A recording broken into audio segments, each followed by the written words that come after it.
Heç düşündünmü? Bəlkə də toxunduğumuz heç bir şey əslində bərk deyil. Nə oturduğun stul, nə ayağının altındakı yer, nə də bədənin. Atom səviyyəsində bərk maddə anlayışı mövcud deyil. Hər şey, o cümlədən biz, əsasən enerji və boşluqdan ibarətdir. Maddə sadəcə enerjinin müəyyən bir formaya düşmüş halıdır.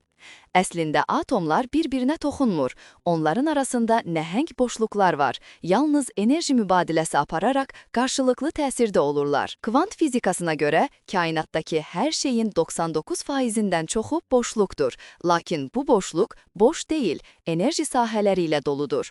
Bədənimiz, beynimiz və ürəyimiz də bu enerji sahəsinin bir hissəsidir.